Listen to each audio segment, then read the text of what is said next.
ابھی آپ نے دوسرا مسئلہ سنائی گا جو میں آپ کو سنانا چاہتا ہوں. صحابی نے کہا جسے محمد بھیجے اسے میں اٹھا لوں. بس صحابیت کا یہی پیغام دنیا کے لیے ہے کہ جسے محمد بھیجتے اسے اٹھاؤ نہیں, جسے پھینک کر نکال دے اسے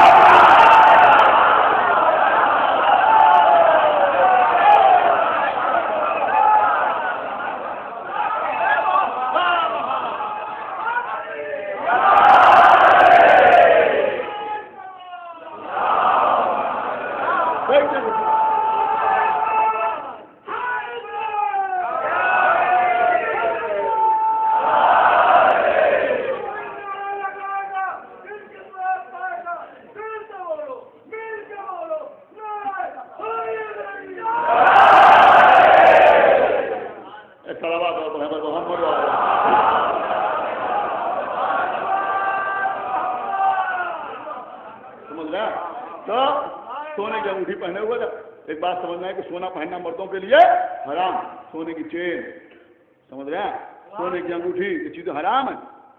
اب یہاں کیا ہوتا ہے, ان کا صاحب نکاح ہو رہا ہے اور دولہا کو سونے کی انگوٹھی پہنا دے رہے, اور وہ بھی شاید رسم اس لیے ہے کہ ادھر سے آنا ہے. صلوات محمد اور گنیا اگر ادھر ہی سے ہوتی تو شریعت یاد آتی, سمجھ رہے ہیں, اگر ادھر سے ہوتی تو شریعت یاد آتی, لیکن کیونکہ ادھر سے آ رہی ہے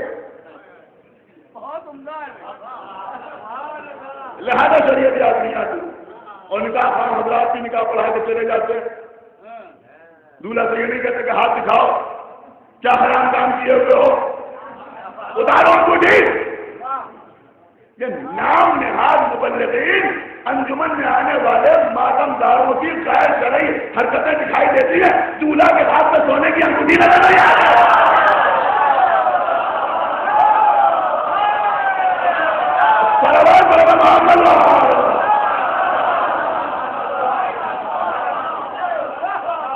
ماتم دار یا آزادار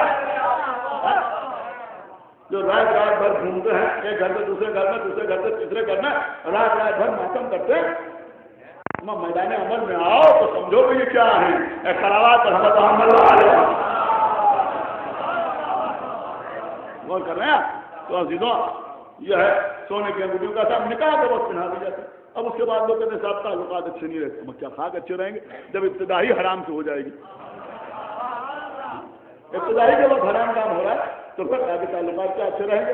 تو ایک تو پہلی بات امام نے کیا فرمائی کہ ہاتھ میں, داہنے ہاتھ میں انگوٹھی پہننا, بائیں ہاتھ میں نہیں, داہنے ہاتھ میں انگوٹھی پہننا. قسم خدا کی آج کو فتن آپ کو درج کر رہا ہوں کہ یہ داہنے ہاتھ میں انگوٹھی پہننا شیعوں کی پہچان کیوں بن گئی. لیکن یاد رکھیں گے جو بزرگ بیٹھے ہوئے ہیں وہ بھی انشاءاللہ دعاؤں میں یاد رکھیں گے کہ یہ امام حسن عسکری نے کیوں فرمایا کہ داہنے ہاتھ میں انگوٹھی پہننا شیعت کی پہچان, جو کیوں فرمایا آپ کے چار امام. آپ کو معلوم ہے جنگ صفین ہو رہی, جنگ صفین ہو رہی. جنگ صفین میں سرکار امیر المومنین کو قریب تھا کہ پتہ حاصل ہو جائے. جناب مالک اشرف حاکم شام کے خیمے کے بالکل قریب, 2 قدم آگے بڑھے اور قصہ تمام. لیکن اسی وقت امر عاص نے ایک ہیلا سجایا اور جزدانوں کے قرآن بلند ہو گئے, جس کے لیے مولا نے فرمایا کہ جزدانوں میں پتھر رکھے ہوئے ہیں, جزدانوں میں پتھر رکھے ہوئے. صلوات پڑھے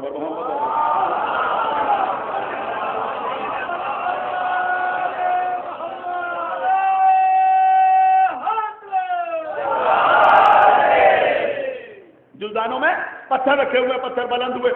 ادھر ارشد ابن قیس جو مولا علی کے قریب بیٹھا ہوا تھا, اس نے کہا کہ یا علی اب آپ ان سے جنگ بندی کا اعلان کر دیجئے ورنہ ہم آپ کے خلاف تلوار اٹھانے میں مجبور ہو جائیں گے. دیکھیے ایک بات ہمیشہ یہ مجمع اپنے ذہن میں رکھے کہ ہمارے 11 اماموں میں, ہمارے آخری امام آئیں گے تو جہاد سے سیف کریں گے, لیکن ہمارے 11 اماموں میں صرف 2 امام ایسے ہیں جنہوں نے جہاد سے سیف کیا, یعنی تلوار سے جہاد کیا. ایک مولا علی, ایک سرکار سید الشہداء. مولا علی نے 3 جنگیں لڑی, یعنی رسول کے زمانے میں جو جنگیں ہیں وہ الگ ہیں. 3 جنگیں مولا علی نے اپنے دور خلافت میں لڑی. ایک جنگ جمل, ایک جنگ صفین, ایک نہروان, اور امام حسین نے ایک جنگ لڑی کربلا کے میدان میں. لیکن مولا علی کی 3 جنگوں میں اور امام حسین کی جنگ میں ایک بنیادی فرق یہ تھا کہ مولا علی کے لشکر میں چاہے وہ جنگ جمل ہو یا جنگ صفین ہو یا جنگ نہروان ہو, مخلوط مجمع تھا. سمجھ رہے ہیں آپ نے؟ نہیں سمجھتے میں کیا کر رہا ہوں. مولا علی کو خلیفہ بلا فصل ماننے والے بھی تھے اور چوتھے مرحلے میں علی جہاد کو بیعت کرنے والے بھی تھے, لیکن کربلا میں امام حسین کے ساتھ جو لشکر تھا وہ خالص تھا. سمجھ رہے ہیں؟ لہذا وہاں کبھی مولا کائنات کو تو جہاں لوگوں نے مشورے بھی دیے اور اپنی بات منوانے کی کوشش کی, لیکن کربلا کے میدان میں کسی صحابی نے امام حسین علیہ السلام کے کسی فیصلے پر سوال تک نہ اٹھایا. تو یہاں مالک اشرف بھی تھے, اشرف بن قیس بھی تھا, لیکن دونوں کے عقیدے میں فرق تھا. لہٰذا اشرف بن قیس نے کہا کہ اب صلحوں کی بات کر لی جائے. اب جب بات صلحوں پہ آئی تو پھر یہ کہا گیا کہ بھائی یہاں پر دو لوگوں کو حکم بنایا جائے اور ان کے درمیان فیصلہ ہو. اب مجھے پوری جنگ صفین نہیں پڑھنا ہے. تو ہوا یہ کہ ادھر سے عمرو عاص آیا, بہت چالاک مکار عمرو عاص, اور ادھر سے ابو موسیٰ اشعری. سمجھ رہے ہیں؟ یہ لوگوں کا انتخاب, مولا علی کا انتخاب نہیں, لوگوں کا انتخاب. ادھر سے ابو موسیٰ اشعری, ادھر سے عمرو عاص. اب جب دونوں آمنے سامنے آ کے بیٹھے تو عمرو عاص نے ابو موسیٰ اشعری سے کہا کہ بھائی ہم لوگ یہاں پر کیوں آ کے بیٹھے ہیں؟ کیا اس لیے آ کے بیٹھے ہیں کہ ہم یہ فیصلہ کریں کہ امیر المومنین علی کو مانا جائے یا حاکم شام کو مانا جائے. کہیں فیصلہ کرنے بیٹھے ہیں نا, کہاں؟ تو اس نے کہا کہ پہلے تو ہمیں دونوں کو حکومت سے معزول کرنا پڑے گا, اس کے بعد کسی ایک کو تخت حکومت کو بٹھانا پڑے گا. تو ابو موسیٰ اشعری نے کہا بات تو تم صحیح کہہ رہے ہو. تو اس نے کہا یہ ہم دونوں اپنی اپنی پارٹی کو پہلے معزول کریں اور بعد میں فیصلہ کریں کہ کسے بٹھایا جائے گا. کیا سن رہے ہیں؟ تو ابو موسیٰ اشعری نے کہا کہ پہلے تم حاکم شام کو معزول کرو. اس نے کہا نہیں, آپ بزرگ ہیں, آپ کی داڑھی سفید ہے, آپ کے چہرے پر جھریاں پڑی ہوئی ہیں, آپ کی کمر خمیدہ ہے, آپ اس سے بوڑھے ہیں, بسم اللہ پہلے آپ. خوش ہو گئے ابو موسیٰ اشعری. سمجھ رہے؟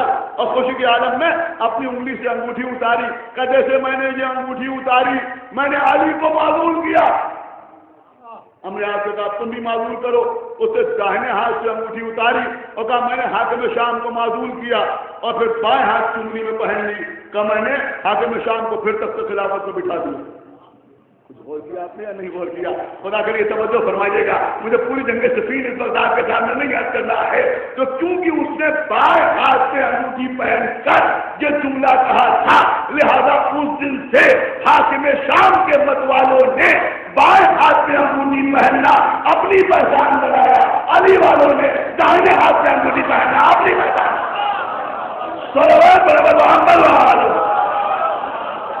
کیا ہے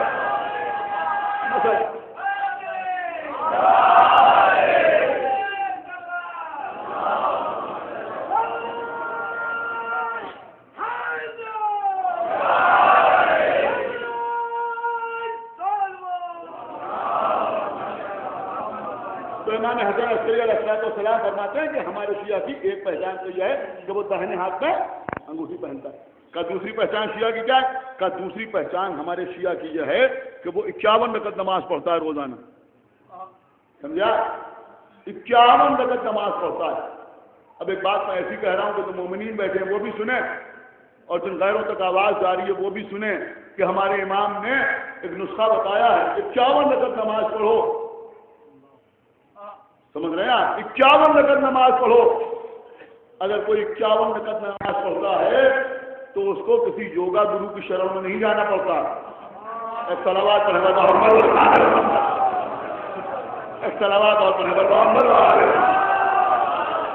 دیکھیے 51 رکعت نماز پڑھیے, یعنی نماز پڑھیے اور اس کے ساتھ نوافل پڑھیے اور اس کے بعد نماز شب پڑھیے. تو 51 رکعت نماز امام نے فرمایا کہ ہمارا شیعہ وہ ہے جو روزانہ 51 رکعت نماز پڑھے. تیسری فضیلت کیا بیان کی کہ ہمارا شیعہ وہ ہے, ہمارا شیعہ وہ ہے جو خاک پر سجدہ شکر ادا کرتا ہے. کہاں شکر ادا کرتا ہے؟ کہ خاک پر سجدہ شکر ادا کرتا ہے. لوگ بلبلائے ہوئے ہیں, پریشان ہیں.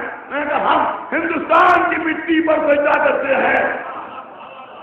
اب ہم نے تو آج تک کسی مسجد میں نہیں دیکھا کہ کوئی مٹی پر سجدہ کر رہا ہو. آپ غور نہیں کر رہا, میں کیا کر رہا ہوں. ہم نے تو آج نہیں دیکھا کہ کسی مسجد میں کوئی مٹی پر سجدہ کر رہا ہو. ہمیں سعودیہ سے تعلیم منگا دیا ہے.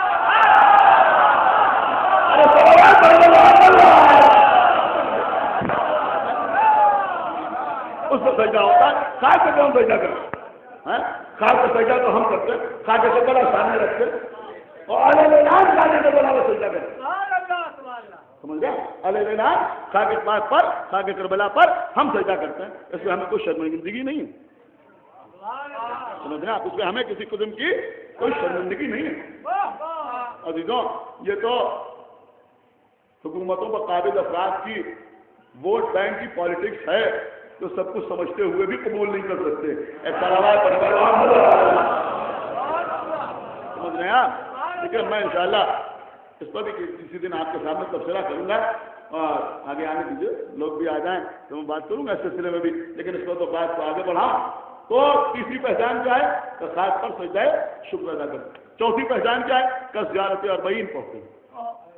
ہمارے چاہنے والے زیارت اربعین پڑھتے ہیں، یعنی چہلم کے دن کی جو مخصوص زیارت ہے وہ پڑھتے ہیں. اور پانچویں پہچان کیا ہے؟ کہ پانچویں پہچان کیا ہے؟ کہ نماز میں بآواز بلند بسم اللہ الرحمن الرحیم، یعنی بسم اللہ الرحمن الرحیم نماز میں بآواز بلند پڑھنا ایک شیعہ کی پہچان ہے. ایک صلوات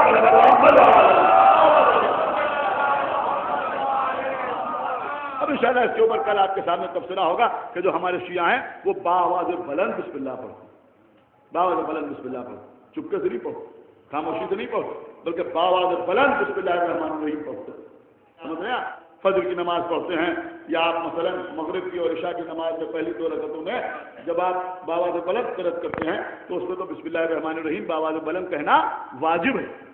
لیکن وہ نمازیں جس میں آپ آہستہ آہستہ سورہ پڑھتے ہیں وہاں بھی حکم یہ ہے کہ باقی سورہ آہستہ آہستہ پڑھو، لیکن بسم اللہ الرحمن الرحیم کو بآواز بلند پڑھو. اور کیا آپ نے بسم اللہ الرحمن الرحیم کو بآواز بلند پڑھو. یہاں تو لوگ اس فکر میں ہیں کہ کس طرح سے شیعت کو چھپایا جائے. سمجھ رہے آپ؟ اور امام کیا فرما رہے کہ بسم اللہ کو بآواز بلند پڑھو تاکہ پہلو میں کھڑا ہوا شخص سمجھ جائے کہ یہ نماز پڑھنے والا شیعہ ہے. صلوات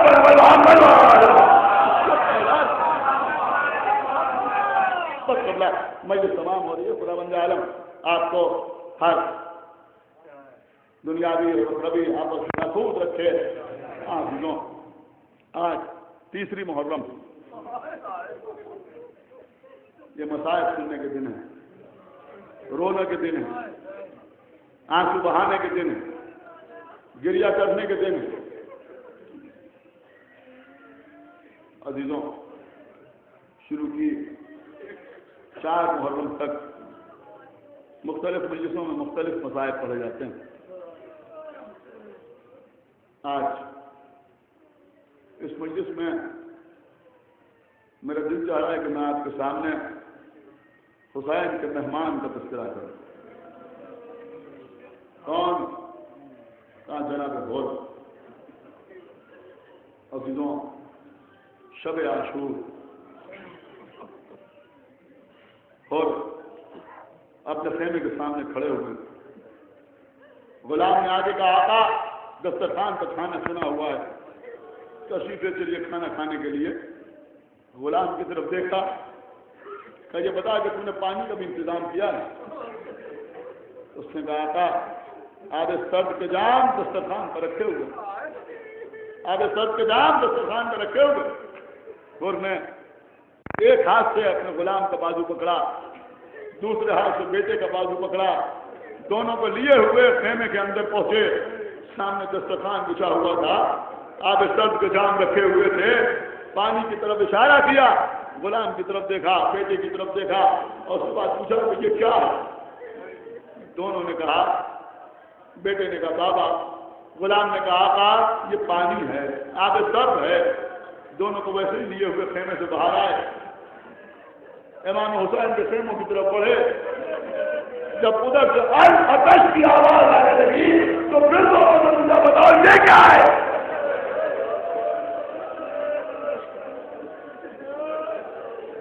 دونوں نے کہا کہ حسین کے چھوٹے چھوٹے بچے آتش کی آواز بلند کر رہے ہیں.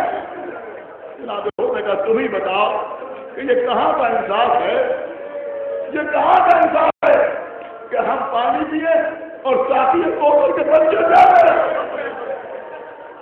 بیٹے نے ہاتھوں کو جوڑا کہ بابا آپ سوچ کیا رہے کہ بیٹا میں ایک طرف جنت دیکھ رہا ایک طرف جہنم دیکھ رہا اے بیٹا مجھے جہنم میں جانا گوارا نہیں میں حسین کی جانب جانا چاہتا ہوں بیٹے نے کہا بابا بسم اللہ چلیے حسین کی جانب کہا نہیں بیٹا ہم ایسے نہیں جائیں گے کیوں کہیں کوئی ایسا نہ کہہ دے کہ ہو رات کی تاریخی کا فائدہ اٹھا کر حسین کی جانب چلا گیا لہٰذا جب صبح کا سورج نمودار ہو جائے گا تب ہم حسین کی جانب جائیں گے ہاں صبح کا سورج نمودار ہوا جناب رات بھر ٹہلتے رہے تھے خیمے میں بےچینی کے عالم میں رہے تھے صبح کو پہنچے امرتسر کے پاس اور جانے کے بعد کہتے یہ بتا کہ اب کوئی مصالحت کی صورت نہیں اس نے کہا نہیں مصالحت کی کوئی صورت نہیں کہا جنگ ہوگی نا اس نے کہا جنگ ہوگی اور ایسی جنگ ہوگی کہ قیامت تک لوگوں کو یاد رہے گی کہا اگر جنگ ہوگی تو میں تلوار بھی چلاؤں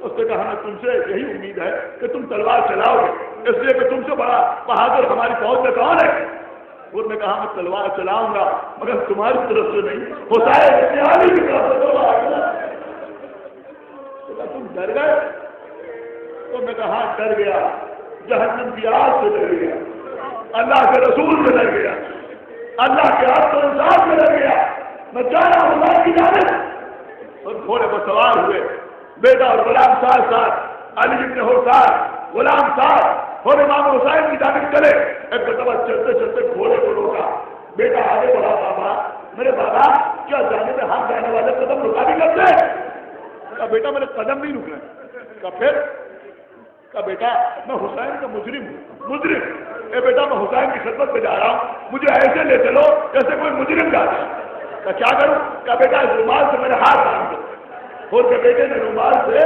پھر کے ہاتھ باندھے لیکن یہ رومال اپنے ذہن میں رکھیے گا پھر کے بیٹے نے پھر کے رومال سے پھر کے ہاتھ باندھے اب بھی قدم آگے نہیں بڑھاتے بیٹے نے کہا بابا اب آگے کیوں نہیں بڑھتے بیٹا حسین کے چھوٹے چھوٹے بچے آج آتش کی آوازیں بلند کر رہے ہیں اے بیٹا ان آوازوں کا ذمہ دار میں ہوں میں ان بچوں کو منہ دکھانے کے لائق نہیں ہوں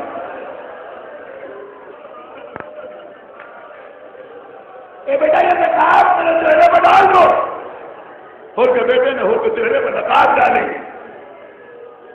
تو آگے بڑھے ایک مرتبہ بیٹے نے کہا اللہ اکبر کہا بیٹا کیا ہوا کہا بابا غضب ہو گیا کہا کیا ہوا کہا بازو علی اکبر ہمارے استقبال کے لیے آ رہے ہیں ایسے پہلے کہ کوئی جواب دیتے بیٹے نے اور بلند آواز سے کہا اللہ اکبر کہا بیٹا آپ کیا ہوا کہا آقا حسین خود ہمارے استقبال کے لیے آ رہے ہیں گھوڑے سے اپنے کو گرا دیا اے میرے لال مجھے کسی طرح حسین کے قدموں تک پہنچا دے بیٹے نے ہر کو حسین کے قدموں تک پہنچایا بندے ہوئے ہاتھوں کو حسین کے قدم بدل لیے میرے آقا کیا میرے ایسے خطرات کی خطا بھی ہو سکتی ہے اٹھایا ہاتھوں کو کھولا کھولنے کے بعد سینے سے لگایا آواز دی اپنا خود دنیا وہ نہ کرا تو دنیا میں بھی ہو رہا ہے آخرت میں بھی ہو رہا ہے تیری ماں نے تیرا اچھا نام رکھا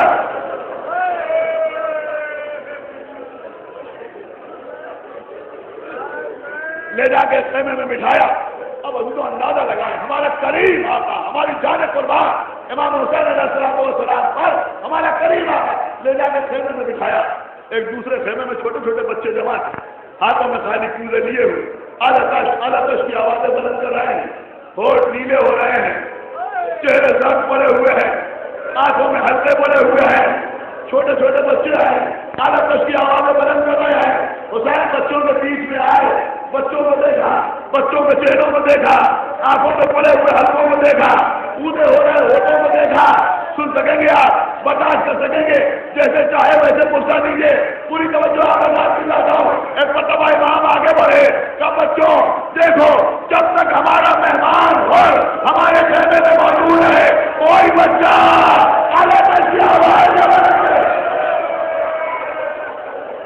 ہمارے مہمان کو شرمندگی کا احساس نہ ہو چھوٹے چھوٹے بچے خاموش ہو گئے بچوں آؤ آگے ہر کو سلام کرو اب ہر بیٹھے ہوئے ہیں سامنے سے چھوٹے چھوٹے بچے نکل رہے ہیں ہر کو سلام کرتے ہوئے آگے بڑھ رہے ہیں اب ہر نے دیکھا کیسے بچے چہرے درد ہو رہے ہیں آنکھوں میں ہلکے پڑے ہوئے ہیں ہوٹ کپڑائے ہوئے ہیں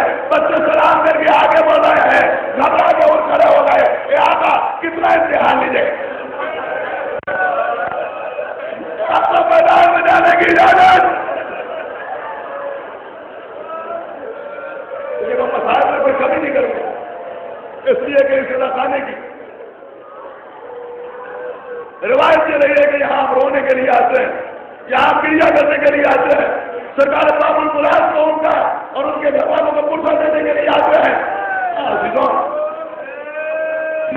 امام حسین سے بڑی مشکل سے اجازت ملی، غلام کو بھیجا جا تاکہ حسین کو اپنی جان قربان کر دے۔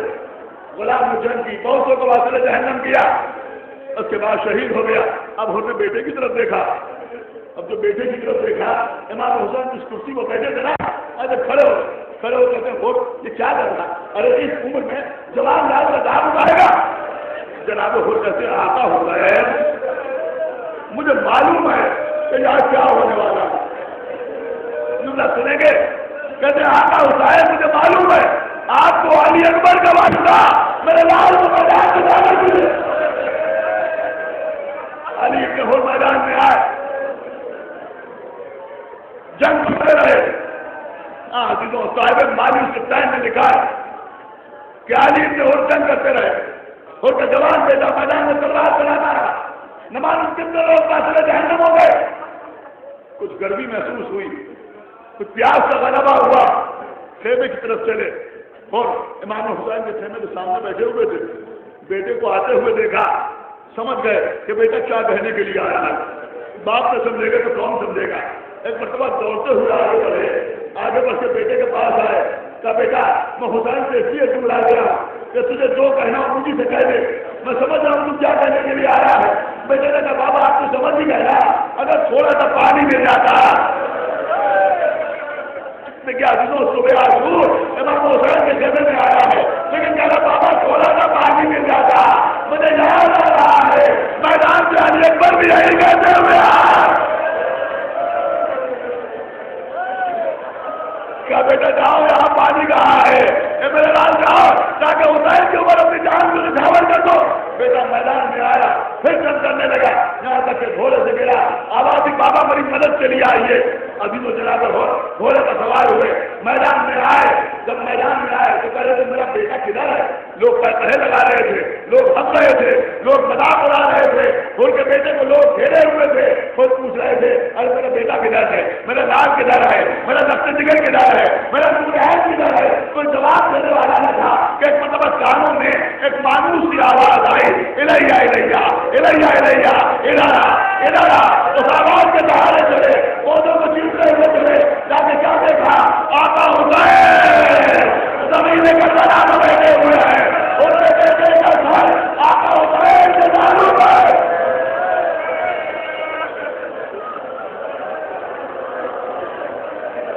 آواز مولا آپ نے نظر کیا، ارے کوئی آقا غلام زادے کا جنازہ پڑھنے آ جائے، بہت قیامت کو سننے کی کہیں کوئی بات اپنے جوان آدمی کو یہ بتایا ہے۔ خور کے بیٹے کا لاشا خیمے میں آیا، بیویوں نے ماتم کیا، جناب خور میدان میں آئے، خور نے جنگ کرنا شروع کی۔ راوی کہتا ہے کہ میں نے دیکھا تو خور بڑی شدت سے تلوار چلا رہے تھے، بڑی شدت سے اور تلوار چلا رہے تھے، جو سامنے آتا تھا اسے قتل کر دیتے تھے اور کہتے تھے کہ تم ہی نے حسین کو بلایا اور تم ہی نے حسین سے وفا نہ کی، لوگوں کو قتل کرتے ہوئے آگے بڑھ رہے تھے، لوگوں نے خود کو گھیر لیا، خود کو تیروں کی بارش ہو رہی تھی۔ راوی کہتا ہے میں نے دیکھا کہ خود کے گھوڑے کے کان پتہ ہو گئے تھے، جگہ جگہ سے گھوڑے کے بدن سے بھی خون بہ رہا تھا، خود کے بدن سے بھی خون کے فوارے چھوٹ رہے تھے، لیکن خود تلوار چلاتے ہوئے آگے بڑھ رہے تھے۔ ایک مرتبہ کسی شخص نے اس گھوڑے کے گردن پر ایک ایسا وار کیا کہ گھوڑا سمجھ نہ سکا، گھوڑا زمین کی طرف چلا، اور گھوڑے سے اترے، اترنے کے بعد گھوڑے کو چھوڑ دیا، پیادہ جنگ کرنا شروع کی، پیدل تلوار چلاتے ہوئے آگے بڑھے اور پیدل جنگ کرتے ہوئے خود نے 1250 ملونوں کو قتل کیا۔ پھر وہ وقت آیا کسی نے دور سے تیر چلایا، تیر ان کی پیشانی میں لگا، تیر میں اتنی شدت تھی کہ حسین کا دربار زمین کی دامن چلا، آواز دیا آقا حسین۔ امام حسین نے آواز دی بھیا پار آگے بڑھو، میرے لال علی اکبر میرے ساتھ بڑھاؤ، میری جان قاسم میرے ہمراہ چلو۔ بنی ہاشم کے ساتھ حسین میدان میں آئے اور کے سرحانے آ کے بیٹھے، سر اٹھا کے اپنے زانوں پر رکھا، اے بھائی کہاں دخل لگا ہے؟ اور نے کہا تھا تیر پیشانی پر لگا ہے، اے آقا خون رک نہیں رہا ہے، اے آقا دنیا سے جا رہا ہوں، آپ کا گناہ گار ہوں، آپ کا خطا کار ہوں، آقا کوئی ایسی نشانی دے دیجئے کہ کوئی جنت پہ جانے سے روکنے نہ پائے۔ جیب سے رومال نکالا، آپ کو کوئی اور رومال یاد آیا؟ ابھی اپنے ہاتھوں پر رومال سے بنوایا تھا، اس نے رومال سے ہاتھوں کو اس لیے بنوایا تھا کہ میں قیدی بن کے جا رہا ہوں۔ حسین نے فاطمہ کے ہاتھ کا بنا ہوا رومال نکالا، ارے تو ہو رہا ہے دنیا میں بھی اور آخرت میں بھی فاطمہ کے ہاتھ کا بنا ہوا رومال ان کے سبب کو صاف کر کے ان کی پیشانی پر باندھ دیا۔ میں کہوں گا اور مبارک ہو، ارے تیری پیشانی پر بنوایا حسین